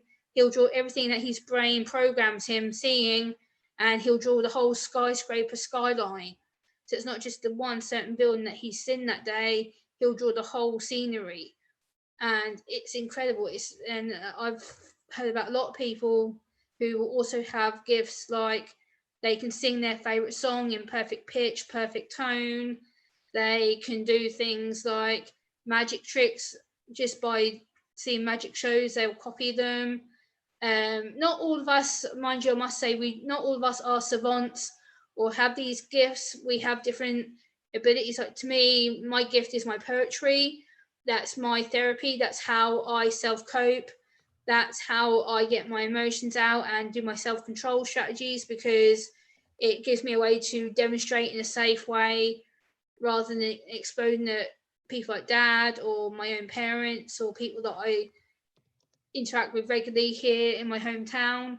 So a lot of times I will phone dad and go, hey, I've done this new poem, do you want to check it out? And I send it to him. And some of the poems I've sent dad, I will admit, are dark. I've written some really, really mucked up stuff, because when I've been depressed or upset, it just comes to my head and I write out them things then and there. Otherwise, I will lose it. So that's kind of how I self-cope a lot of the time, is my poetry, and it helps me to become more stable and to be calm, because after I've had that erratic period going, oh my god, this sucks and I'm losing the plot, I can calm it down and get my notes out. And yeah, I have right now actually leaning on my poetry folder, which has like 260 something poems in it for the last 3 years that I've been writing. Wow. Next question I got for you, Gemma. Now, is there certain clothes that will irritate you to wear? And with autistic people, does it have to be like in uniform? Does it have to, everything's got to be perfect, or can you just put on like that, anything, just throw anything on and it doesn't matter? Yeah, for me, I like to wear things that are baggy. So like right now I have a hoodie on and I've got it like really loose, because I don't like things being too on my neck. I feel like I'm going to choke, so I have to pull the strings to loosen them. So right now mine's really baggy and I can stretch it. So I like things to be loose so I can fit in them. Also, I cut out all my labels in my clothes. Yeah, I like that. You got your hood up, nice. Yeah, so for me, it's a sensory thing. I can't wear clothes with labels in. They absolutely make me want to itch and scratch myself. So usually, if I've got a label in, I'm often sitting there going, "Ow!" I have to itch it to get it out, or I end up getting a pair of scissors and cutting the labels out because they irritate my skin because my skin feels like it's burning if I have labels in. Wow. And is that common, like with most people with autism across the away? Man City, this is Dad's hoodie. Yeah. That's my merch that I have up on my channel. I've got all Yes. types of merch. Back to you, Gemma. Yeah. I was kind of lost focus for a Hey, second. wait. Mike Wolf is coming to Illinois. He says my stepdaughter has water on the brain of BNS, has seizures. People call her all kids a mean words. She loses a little of her memory every time she has a seizure. Yes, seizures are different. Someone did ask a question earlier. Now, my brother who's passed away, James, many, many years ago, he used to get like 10, 15 seizures a day. Now, having a seizure back in the day, they used to say, put something on the tongue so you don't bite your tongue. Now it's found out, they said, no, when you got a seizure and you're dealing with someone with a seizure, having a seizure, you got to put them onto their side. Don't put nothing in their mouth at all. They changed that. The CDC changed that. Now, when someone has seizures, you just put them onto the side to allow air to come in and everything else to help them stop seizing. So I just wanted to address that.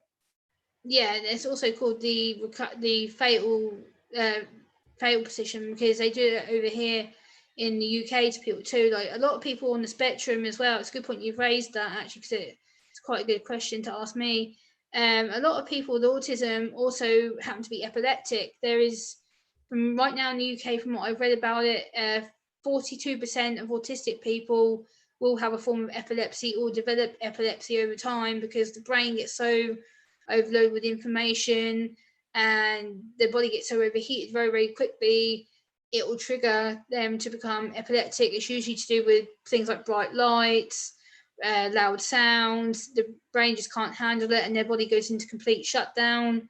I'm not epileptic myself, but I've heard the stories where people with autism do go into hospital or needing to get checked out because they feel that they have some kind of issue. And a lot of us are epileptic, and that's, you have to be very, very careful in treating someone with epilepsy because they are very prone to self-injuring themselves, or like you said about biting the tongue. I've heard a lot of people have actually bit their own tongue so bad that they've actually slit it from side to side because where they bit it so hard, they've actually put their teeth through their tongue and sliced it.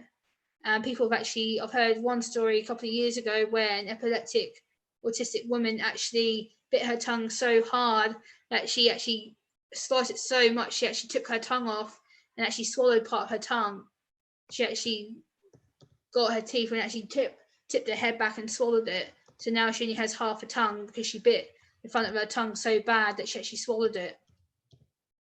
So it's very, very dangerous, epilepsy. You have to be very, very careful if you touch someone because, again, they're touch sensitive.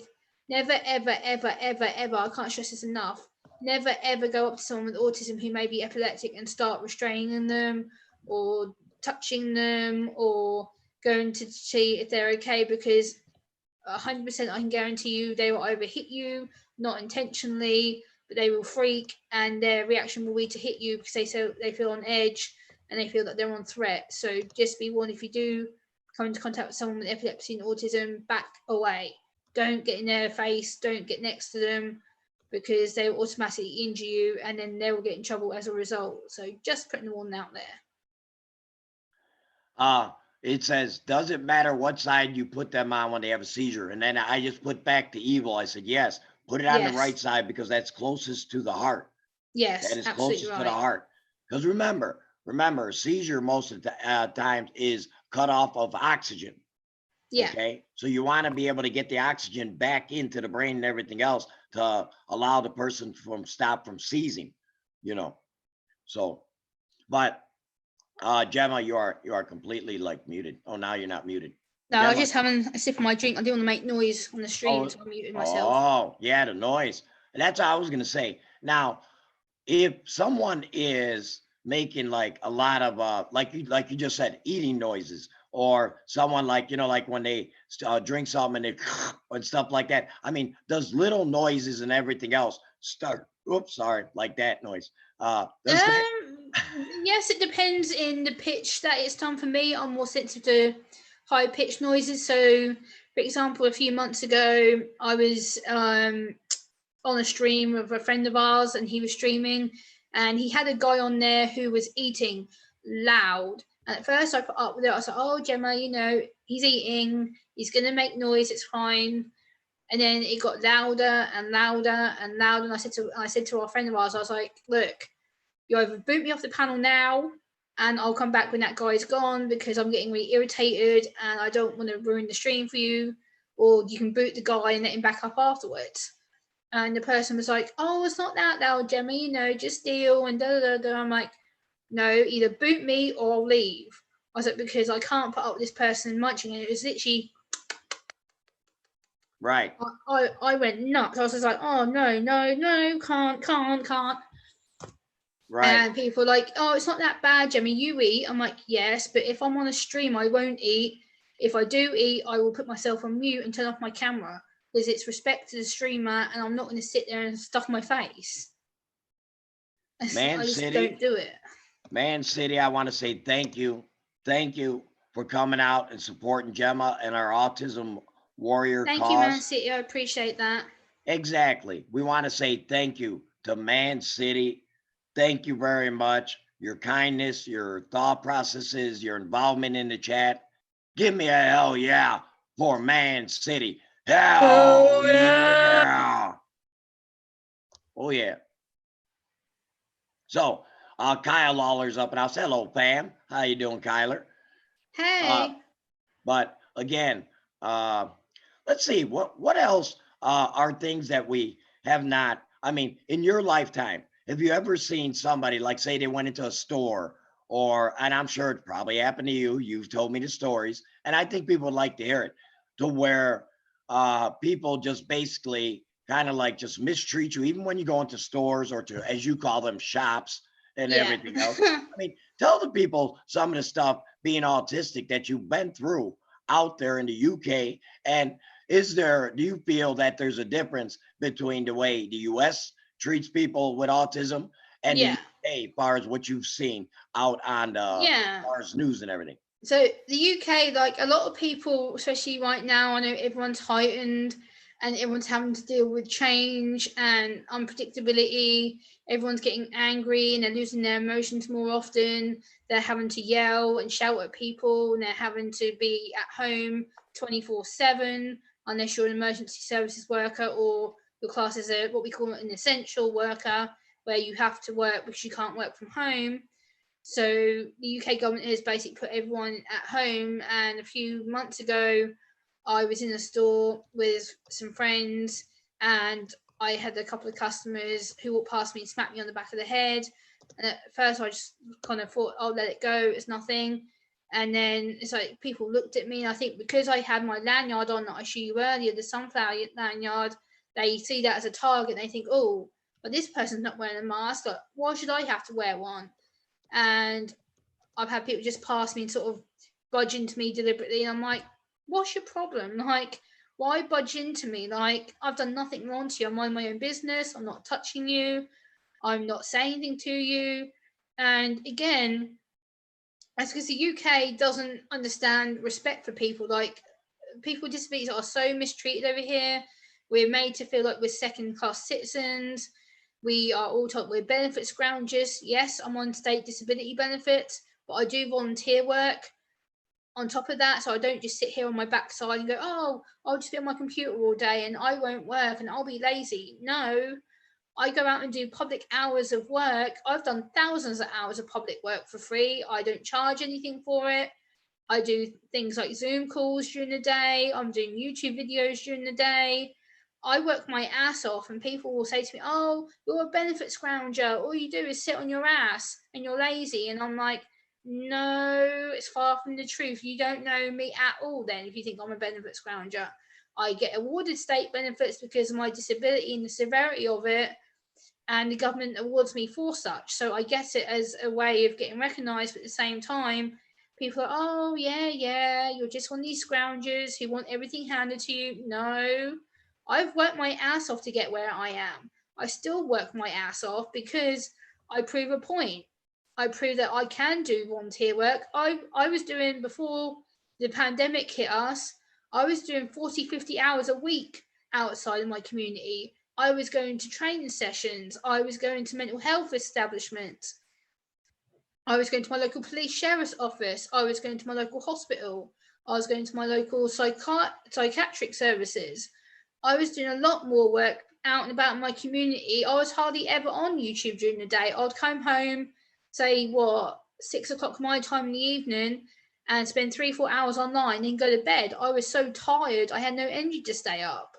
But now, because I'm home all day, because my work's gone from being in person to on person online, I've had more time to sit here and think about things and wobble and get bored and anxious. But I've had to self-deter myself and go, no, okay, when you're feeling anxious, Gemma, what do you like doing? Listen to your music, get your videos done, get your scripts done, get yourself so you're ready to do a video. And like, I will have a folder over here, which you can see in the corner. I have like 4 or 5 weeks worth of scripts built up, because what I do is I work a week behind on videos. So right now I'm still a week behind on my videos, but I work a week behind. So I always have content for you guys. I usually upload 2 to 3 times a week. And yeah, that takes me months to do that, because I will print 2-3 months off at a time of topics that I find on the autism and disability sections on Google and Yahoo and other search engine websites. And people go, oh, well, you upload all the time. Like, you mustn't have anything else to do all day. I'm like, I do my chores. I go out and see people. Before this pandemic hit us, I was going out to see my family. And now everything's changed, because I'm having to go, instead of being in community, I'm having to be at home. So I've had to deal with a lot of change, anxiety, being slightly depressed. But I go, you know what? No, that's temporary. I'm not going to feel this way forever. It's just right now I'm feeling like this. But at the same time, I need to get over it and go, okay, Gemma, I can do it. I can push through it. I can work. I'm still blessed I can work because I have my computer. A lot of people don't have things like this to do what I do. So I'm very blessed I have my computer and my home. I'm safe. And I have people like Dad, who is my one-to-one to go to. I go to him with a lot of my issues. I text him, I'm like, hey, I'm having a bit of a wobble. I might need a bit of a kick up the backside to go, oi, stop your shit. Stop. And a lot of time I kick myself, I'm like, no, Gemma, you having a wobble, stop it. You need to control yourself. And I do. Now, I'm pretty good Gemma, at Garrett says it's kind of just like my blindness. Some people would just freak out when they see me because they think I can't do anything. However, I can. See that? Garrett is blind, and yet he's still able to do things and everything else. That's what I'm trying to say. And TWD, who subscribed to you, hon, says I am definitely going to watch those videos, Gemma. Thank you very much. Thank you. And also, Gemma, can you tell people that are you more prone to falling and hurting yourself than by being autistic? Or is that just something that you were just clumsy? No, part of autism is, for a lot of people who don't know, we are naturally accident prone people because of how our skin acts and how our body acts. Our body isn't aware of what's called proprioception, which means where your body is in time and space. So basically, we have no spatial awareness to where we are or how close or how far away we might be from people. So sometimes in the past, I would sit quite near to people. So if I went out to a restaurant or I went out to a mental health meeting and I was doing training, I would sit quite near the person that was hosting the meeting. So for instance, the nurse would be standing up next to me here. I would sit like right here. And people are like, oh, well, boundaries, boundaries, boundaries. Like, you're too close. You can't do that. And I'm like, what's wrong with it? Like, I'm showing I'm interested. I'm sitting next to the person who's invited me. I'm showing respect. All the rest of it. And they're like, no, Gemma, there's respect, and then there's boundaries. That's one thing you don't cross. And I had to learn for a long time that there's certain boundaries that I couldn't do, like sitting next to a person because they felt like I was crowding them. I was making them feel uncomfortable. I was making them feel so much suffocated because I was in their face. And they go, no, Gemma, like, you need to step back a bit, like move your chair a little bit so you can have your own breathing space, kind of thing. And people are like, it's just little things like that. You're not a bad person. You're not doing wrong, but you need to just kind of give the person space. I was like, oh, okay. And I've learned that with like panels as well, because when you do a panel on YouTube, it's the same thing. You feel like you're crowding that person's space because you've got the streamer and then a certain amount of people. And sometimes you think, oh, hold on, am I crowding them? Am I over talking them? Am I being bossy and stuff? Because you don't know when it's the appropriate time to say something and when it's not. It's funny you say that, because going back to the beginning of this live stream a couple hours ago, I've always said, when Gemma comes up on a stream with people, even on Dad's stream, when Dad has a bunch of people on there, Gemma will just leave out. But see, I understand why Gemma does leave out. It's just that she cannot be with a ton of people just talking and everything else all over each other. And it really, really like gets her like really razzled and everything else, And another thing, far as with the police, I keep on going back to that, is that yes. you said that you have literally went to the police department in the UK, and you had to do talks with them and everything else. Can you explain what type of things in which you have told them, and did they actually take it seriously and execute the things in which you have told them? Yeah, so I got into police training because I'd actually had an incident with them. One of my autistic friends sadly took his own life, coming up for 6 years next year. And about 2 days after my best friend had took his life, I received 2 threatening messages on my phone. And I got scared, I freaked, and I phoned the police and said, I've just been threatened. I live on my own. I'm nervous. I'm highly autistic. I don't deal well with being confronted, and I don't know what to do. And their response was absolute joke. And they said, okay, so tell us what happened. Send us these screenshot. They sent me this email address. I sent them the pictures of the phone calls and the text messages. And they come back to me an hour later on the phone and said 92.99% of the time, these text messages are a joke. It's nothing to get worried about. They won't come anywhere near you. You'll be fine. They just want to scare you. I'm like, but I've just said to you, I'm anxious. I'm autistic. I live on my own. Like, I have no one here to help me. It's dark. I'm worried that someone loony's outside wanting to kill me. Like, I don't know what the hell I'm doing. So 4 hours later, they sent 2 big bald policemen with batons and everything else. TWD says my anxiety is through the roof since the lockdown. I don't want to be around people. Hard one is the school runs. I don't do well in big crowds. Well, yeah, I mean that most definitely has to be very hard. Now this is another thing, probably with autism, and Gemma can expound on this big time. Since the COVID and the lockdown and everything else, does that really like make your sensitivity like really, really like through the damn roof?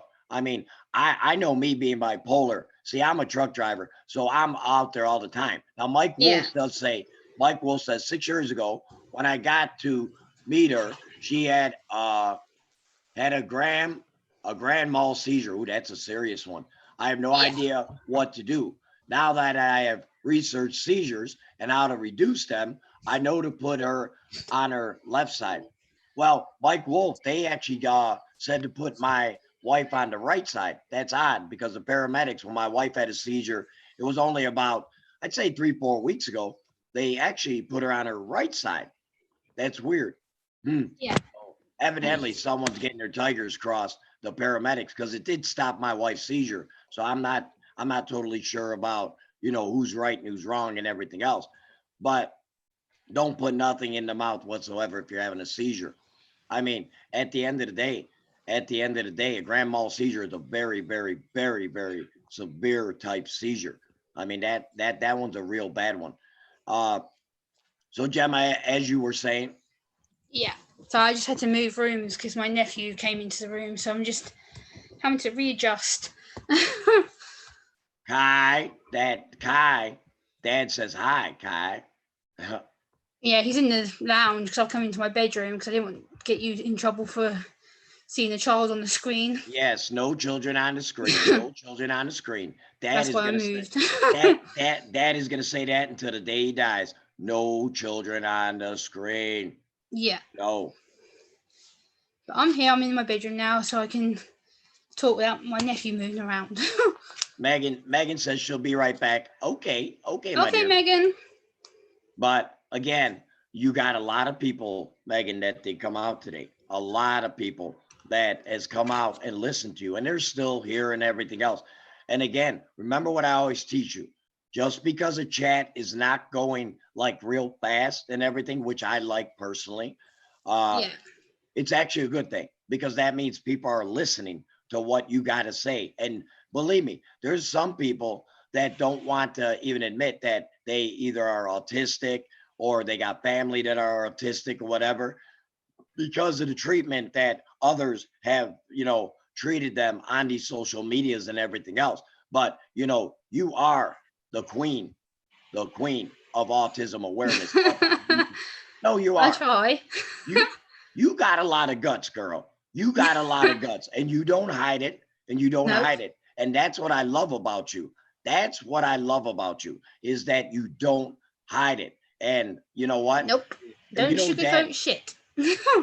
Dad is a big proponent of autism. You know that, how much yes, I mean, 100%. Yes. I'll go to hell and back for it, Yeah, this is the thing that people don't realize. Like, this is one thing I want to point out as well. Like, relationships with autism can be really difficult, and me and Dad have had many people try and come against us about my relationship with Dad. I've had people turn against me and say, "Oh, you're trying to get off his coattails, and you're trying to chase numbers, and you'll want to be this supposed wild child." And I'm not acting, guys. Like, some guys who've come to me and go, "Oh, you just want to be his coattails, and you make yourself out to be this lunatic wild child, and you're not." And I'm like, damn straight I am. I'm like, I am the most lunatic you've ever seen. I don't give a crap about what people do, say to me anymore. I've been through hell and back on and off social media. I put up with enough crap in my life to go, you know what? Enough's enough. I'm done.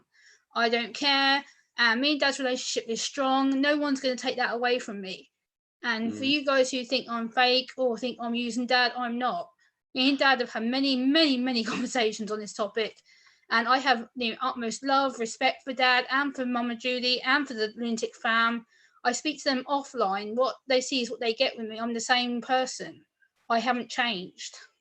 And you are one of the rare ones that actually have talked to Mama, a one-on-one and everything else. It's, and Mama has grip to you big time. Mama has, and Kyle and my whole family. It's because, remember what I always tell you, it's what you represent, that not to be shy, not, I want you to be outspoken for autism. I want you to tell people, you know what? It's okay to be autistic. It is okay. And you know what? It is downright awesome. Give me a hell yeah in that damn chat. Hell yeah. Look, it says, Evil Ray says, I just looked into the CDC for treatment of seizures. It seems place them on their side. Does not affect what side you place them on. Well, again, Evil, I'm just saying what the paramedics did with my wife. So, I mean, hey, you know what? But you got to put them on the side. Either way, left side, right side, whatever. Put them on the side if they're having seizures. And don't put nothing in their mouth. Back in my day, we were taught that if someone is having a seizure, put something in their mouth and hold down their tongue so they don't bite it. They've proven that to be wrong, because sometimes people would put something in their mouth and they would hit down so hard, either if it was wood or whatever, and they would Yeah. break it and they would swallow it. So they stopped recommending that. Yeah. No doubt about it. But again, Gemma, I mean, what else? What have we not covered? I mean, because we always cover different things with autism. Yeah. I mean, because we have covered quite a bit that hopefully that some people got some knowledge and everything else. If they got children that have autism, or brother, or, you know, mother, father, whatever. I mean, here's the thing. I forgot, somebody asked this in the chat. What causes autism? Now, that I cannot have no answer for, but maybe Gemma can help you out with that. Yeah. Autism is a neurodevelopmental condition, so it's caused by different environmental factors. It can be things like being prematurely born. I was 5.5 weeks early, so that's part of the reason why I have it. It can be factors that you have underlying disability, so things like epilepsy, like I mentioned earlier. There's also a syndrome called Rett syndrome, which is a rare form of autism, which can be given after having, it's claimed having like vaccinations, but that was disproven many, many moons ago.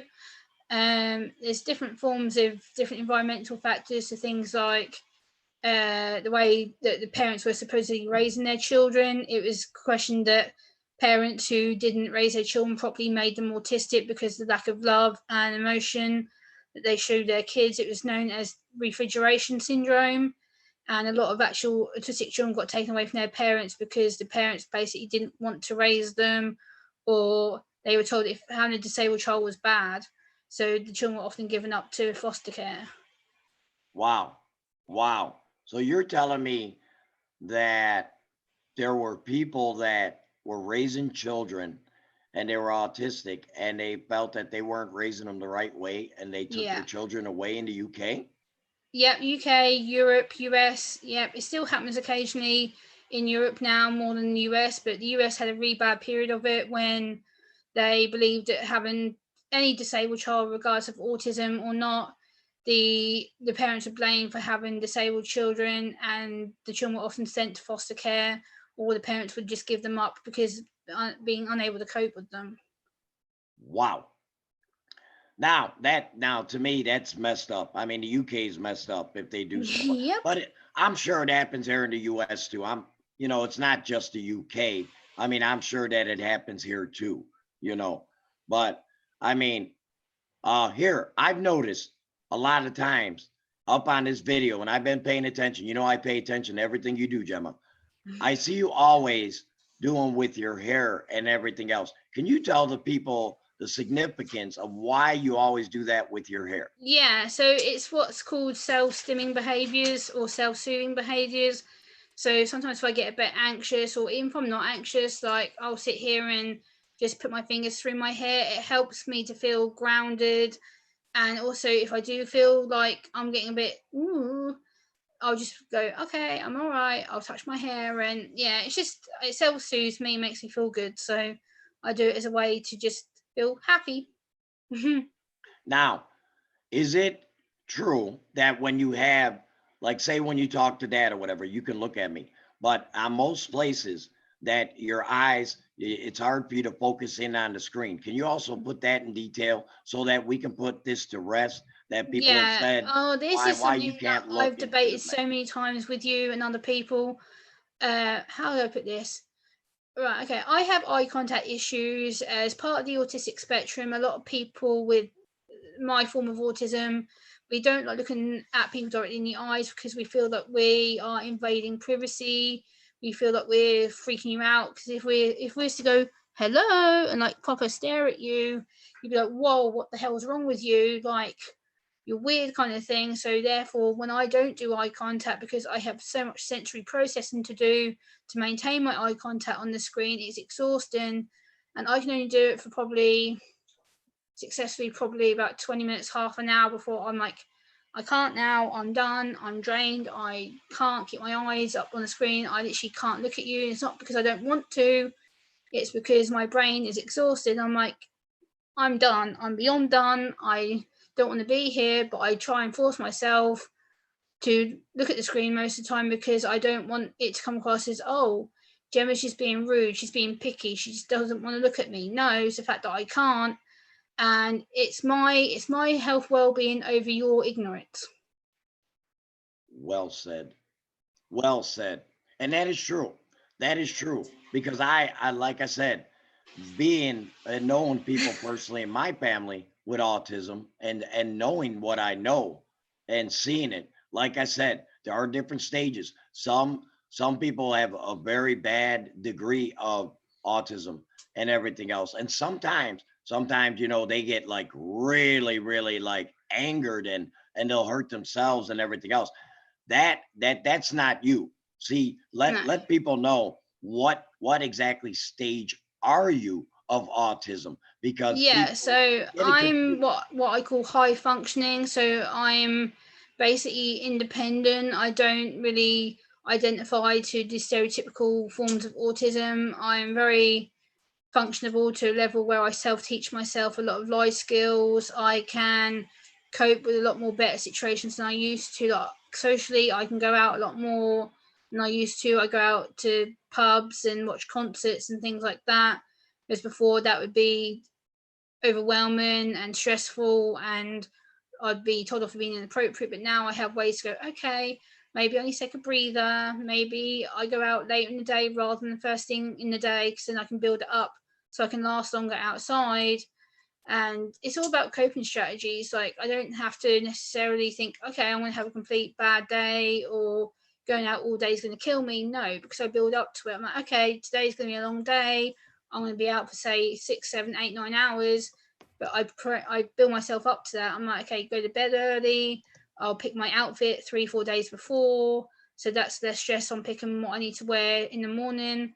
And then I can just get changed and then hop out to what I need to do. So therefore, I've built myself up to go, okay, today's gonna be a long day. Gemma's gonna be tired, but I get home and go, yay, I succeeded because I was able to plan it beforehand. Mm-hmm. Mm-hmm. Wow. Wow, Jem. I mean, we covered so much. I mean, it is unbelievable how many people did come out for you today, Don. We actually hit, like I said, 137 people. I don't even know how many people Holy are up in crap. there now, because there are a lot of people that are just listening and everything else.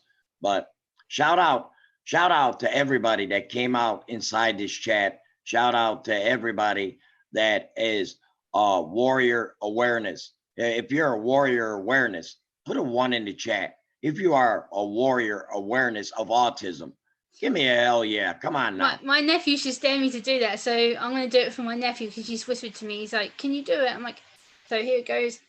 Oh, yeah. That's my girl. That's my girl. There you go. All right, Jem. I think we're going to end the live stream, honey. Okay. We've been a couple hours. They all came out and everything else. We can talk after the live stream, honey. Yeah, someone wants to speak to you afterwards, so he's bugging me. But I do want to thank everybody. Evil Roy, Garrett Feldman, Megan's Blogs. I want to thank Evil Roy. I want to thank Garrett Farron. I want to thank, man, there were so many people, girl. Kyle Lawler. I want to thank Brian Roblox. I want to thank Man City. I want to thank Kyle Lawler. I want to thank so many people. Like I said, TWD. Let's just put it this way, guys. If you're not supporting up, if you're not supporting up TWD, I'm sorry, but you guys got an issue if you don't support TWD and Gemma, because TWD has been outright. I enjoyed TWD up in the channel. I'm telling you, Gemma, she gave you so much love. You would not believe. Oh, I'll have to go back and look at the chat because I haven't read the chat, so I'll have to go back and look at it. Well, I don't even know if I can upload this. That's the problem.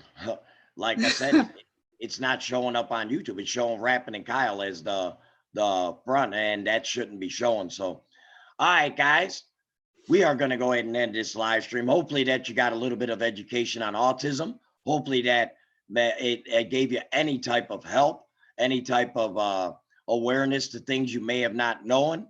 Gemma, I'm going to let you finish it, and I'm then going to end it. Okay.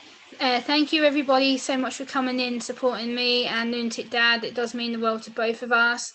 And if you're new here, please subscribe and hit the like button. And on your way out, make sure that you're nice to people and just be kind, because you never know the impact of your words. But we really appreciate you being here, and we'll see you next time. Take care, guys. Bye. Bye.